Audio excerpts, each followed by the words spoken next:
Hello, Jane Cleland here. Another organizational tip, escalating conflict. How do I keep it omnipresent in my mind? I have a little note and it says escalate conflict.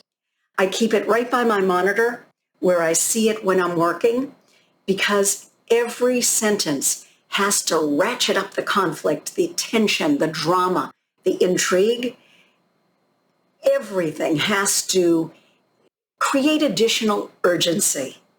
And I want to do it in every sentence, in every phrase, in every paragraph. And I keep it right in front of me so I don't lose track of it. This idea of keeping notes by your computer or by a bulletin board near your computer, it works for a lot of people. And a lot of people keep inspirational notes there. They keep reminders there. I think that's all great. Don't get it so cluttered that you lose the forest for the trees. Keep your focus on what you need to work on. In my case, it's escalating conflict. Best of luck with it. I know you can do it.